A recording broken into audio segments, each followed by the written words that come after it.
Welcome to Blood in the Snow Radio, where we give you the latest news and interviews with the best in Canadian genre cinema. Here are your hosts, Robert Bellamy and Festival Director Kelly Michael Stewart. Blood in the Snow 2023 continues, and I have this lovely lady in front of me. If I get you to introduce yourself, please. Yeah, hi, I'm Julie Bruns. I am the co-director, writer, and I act in the short film Blink, which played at the festival this year. Yes, that one intrigued me because it's such an interesting little idea just to start the whole... Where did that come from? Oh gosh, so we actually did Blink as part of a 48-hour film competition back in Vancouver called Run and Gun. And basically the way that works is they give you 3 surprise elements. This year it was 4 for a twist. But a few days before it started, I can't remember what I was doing, but I had the opening line of... I stabbed my husband to death 27 minutes ago, and he won't stop blinking. And I just was like, what a fun idea. I hope we get elements that line up with something like that. That would be cool. And then, we ended up getting elements that felt like they really slotted in perfectly. So away we went. Excellent. And how did you do in that festival? We did really well. We got into finals. We got a nice handful of nominations. It was a good time. Excellent, because those are always fun because they put you under the pressure, and it really shows creative juices. Oh yeah, I love it. I think I haven't missed a single run and gun since the competition's been running back in Vancouver. So now I feel if I miss one, it's like it's an actual decision I have to make, which is too much pressure. Got to just keep doing them. Well, how many festivals has this one been in so far? Oh gosh, I have not been counting. We drove down to Portland to go to the Portland Film Festival. We've done Hamilton and Halifax and Terror in the Bay, and Vancouver Badass Film Festival. There's been a few. I need to add them up. That's good though. Yes, and it's been received well. It's at least for the screenings we've been able to make it to. It's such a fun film to watch with an audience. I go and sit in the back of the theaters and after seeing it a million times through the edit and everything. Now I just sit and kind of like quietly watch the audience and listen to the reaction. And I love a good film that like gets people like giggling or gasping and yeah.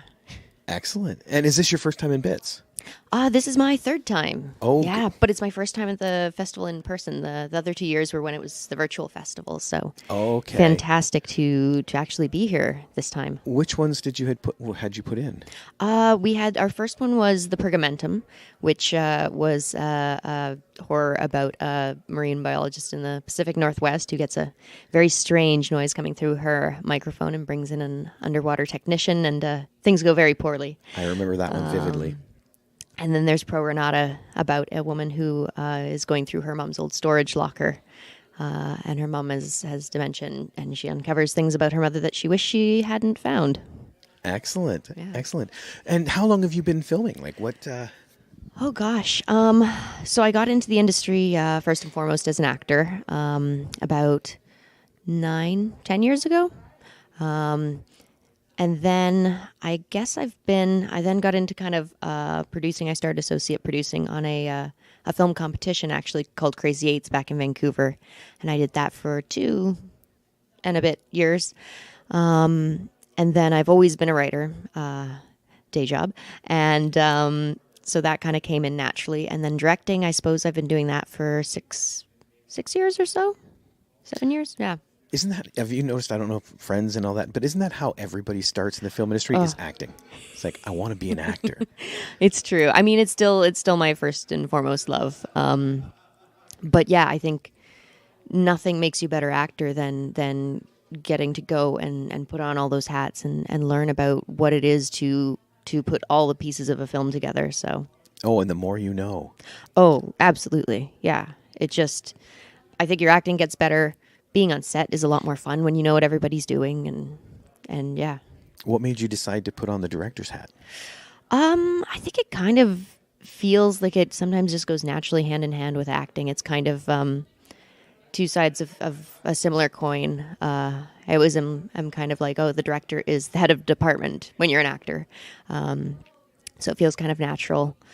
And then just, yeah, I think I've always been very visual. I remember like as a kid, I'd listen to a song and see images in my head. And so, yeah, getting to kind of bring images out of my head and kind of put them into a story felt like a ton of fun. There's something very surreal about kind of writing a script and imagining it in your head and then ending up on set. And it's like, oh my gosh, it's like I've pulled something out of my imagination. It's the weirdest feeling. Now, usually when you're an actor, you have your director and they're the ones that guide you and kind of push you and pull in things out of you. Now that you're directing yourself, do you find that limits you or does that open you up more? I think so. First of all, I'm very lucky in that a lot of my most of my stuff is co-directed with my partner, Stephen Kammerer, who is also a fantastic director in his own right. And it's really lovely now that we've done it a lot because we kind of have that little shorthand that you get from like working with a person for a long time, where it's just little looks and we'll both look at each other and we'll be like, no, that wasn't it. One more. On the projects that I have directed myself solely, again, it all kind of goes back to the team and how wonderful they are.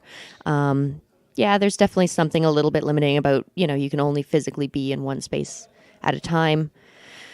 But also and with space as well. Oh, definitely. I mean, also, I think it's just like with experience and getting used to it. It's, a skill that comes with time, hopefully. Yes. So you find you're excelling doing both? I really enjoy it. I mean, I think it depends on the project. I also, when I get the opportunity to collaborate with a director on a different kind of project, I find like that's really exciting for me these days because it's a merging of the minds, and like I do always feel like, I mean, making a film is like 100 people painting a picture holding the same paintbrush, which just leads to this incredible product that is, everybody's fingerprints are on it, and so working with a director who's coming in with like a different idea and different thoughts and different style and stuff than me, it's such a fun opportunity as an actor to just play in these, be invited into these different like spaces to play in ways that I wouldn't necessarily direct myself to. Excellent. So would you if you had to make that ultimate choice, would you prefer more to work with directors or as a director? Ooh, I mean, acting's always been my first love, so yeah, I think that's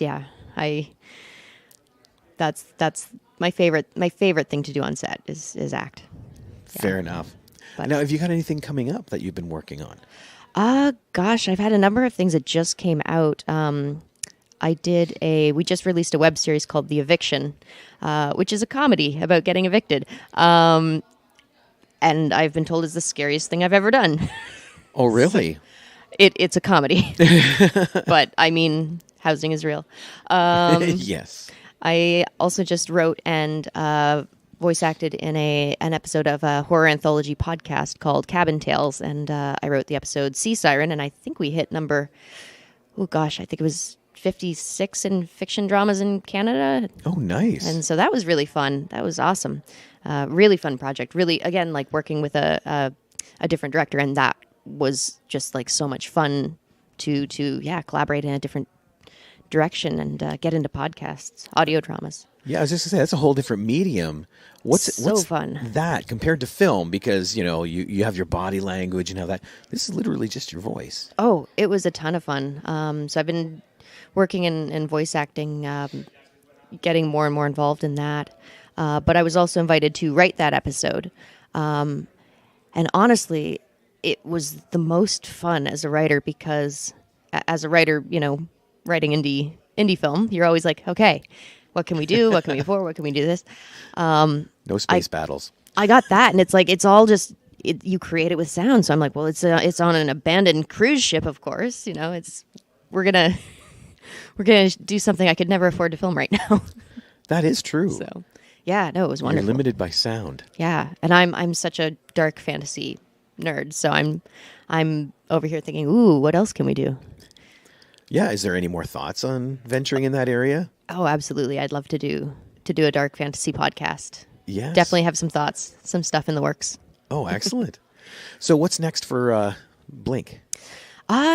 We are waiting to hear back from a few more festivals. I need to look up if I've got any imminently coming up. But then, yeah, I feel like I really enjoyed this story. I'm kind of like almost want to challenge myself to sit down and explore it and see if I'm determined to like work on getting into features this year. So I'm like, could this be what I want to do? We shall see. How long is the festival circuit for you? Like a lot of people sometimes say, okay, if we release it October 2nd, 92, October 2nd, 93 is the end of the festival run. Yeah, I think it kind of, for us, has varied with every film we've done. We did a lot of films during the pandemic, kind of where it was like schedules were it was new times for everybody. So I think this is like kind of one of the first films that we're having a normal, quote unquote, festival run with it. But yeah, I feel like a year is a good amount of time. Yeah. Yeah. Is there any plans for it after that? Yeah, hoping to get it up on a few little streamers maybe, and then, like I said, work on developing it maybe into something longer. That's okay, because I always ask that question with shorts, because that's the one thing I hate about festivals is you see all these amazing short films that seem to disappear. Yeah, I mean, there's definitely a large handful of shorts that I've seen over the years that I have been like, I want to see more of that. So yeah, I think given the opportunity, it'd be great to do the feature version. Excellent. Well, thank you so much for taking the time to sit here and chat. Oh, thank you. And you are welcome back anytime you would like. Brilliant. All right, hopefully see you soon. Thank you.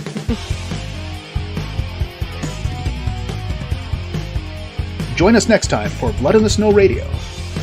Bits Radio is a production of Three Evil Cats Productions in association with the Blood in the Snow Canadian Film Festival. For more information and to listen to other episodes, visit bloodinthesnow.ca and tweet us at BitsFilmFest. Music by Jen Gorman, produced and edited by Kelly Michael Stewart. I am Eduardo Correa Lima.